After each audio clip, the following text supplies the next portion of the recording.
What's going on, beautiful people of the internet? Today is January 2nd. First and foremost, Happy New Year to you all. I hope your new year is filled with love, joy, prosperity, motivation, and of course, plenty of plants. Like, come on. So, I did a few rearranging, as you can probably tell. I don't know, hopefully you can tell. So, a lot's been going on, okay? A lot always happens in a few days. So, first of all, let me give you an update on our medicinal herbs. So, I did move the calendula out of here, and you'll soon see why. The calendula has been growing massively, which is a good thing. So, all of our plants are doing okay. We do have a straggler. We've got hyssop here, back there, which is a straggler. But we do have another one that seems to be doing all right. The peppermint is doing great. I love the feeling of chamomile. This is my first time growing chamomile, and I don't know how to describe the texture, but I love just touching this. And then the lemon balm back there, the echinacea, and I have a few plants here that I'm growing, and I'll tell you more about that if it actually grows. But over here, this is Strawberry Alley. Strawberry Alley has since grown. As you can see, we now have 3 AeroGarden Harvest Elites here, and that's because this guy, this Alexandria strawberry plant, has grown out of control. Look at how large our leaves are. You guys already know the plan for these plants is to eventually get them in 5-gallon buckets, but as of now, I'm letting them grow and do their thing in these Harvest Elites. Our Ellen strawberries are creating so many runners. The plan is to actually clip all of these runners off. I do want to do that, but because I don't want it taking too much energy on runners or spending too much energy on that. So I did want to clip these off and then eventually, obviously start a whole new strawberry plant. That's why the runners are so great, because you can have so many strawberry plants from this thing. So that's the plan with this. As of now, I'm just kind of letting them do its thing. As we move over here, the first thing I notice is the fact that the Italian basil has been chopped. I've winterized it. And actually what I did was I harvested all those leaves. And I've got some nice little healthy leaves coming in. And as you can see, these yellow stickies are filled with adult thrips. So I've got some here. These things are doing great. Hi, Astro. Did you like your food, bud? I just fed the pups.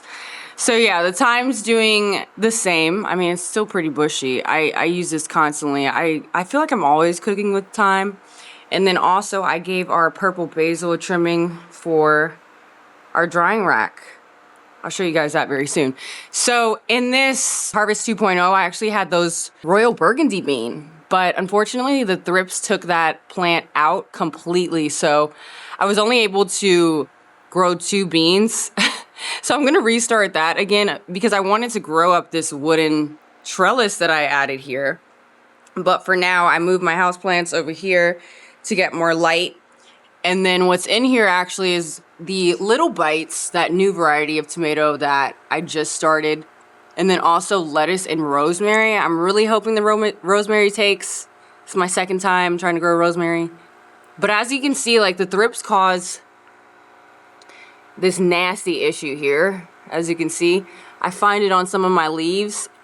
And immediately after I noticed that the plant ends up dying or the leaves end up falling off. So actually, I noticed the same thing happening with this jalapeno plant. And look, we do have a couple jalapenos, which is great, but the thrips are loving this thing, and I noticed that it causes some weird patterns on the leaves, which ends up causing the leaves to fall. So I keep spraying it, I'm spritzing and doing my thing with the neem oil. Like I said, the population is going down dramatically.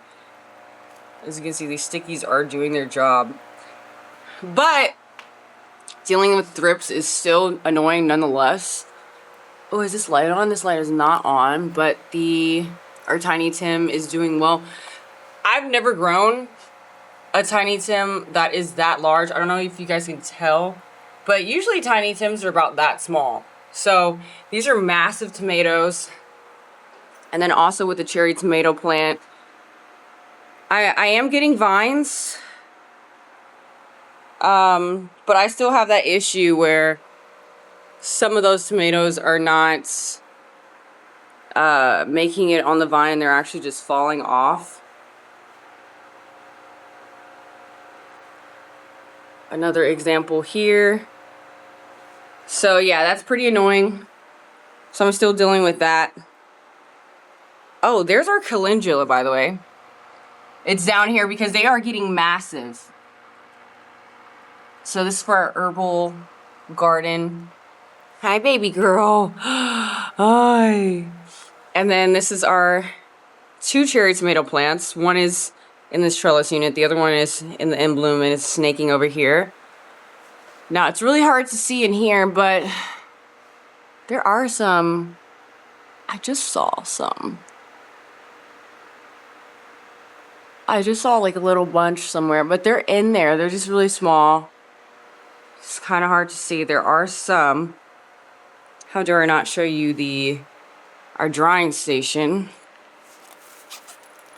So as you can see, I've got quite a lot of dry basil that I need to take care of. This is actually fresh basil from yesterday. Again, more fresh basil. These peppers are now fully dry. And I have a lot more purple basil in here. So all that's purple basil.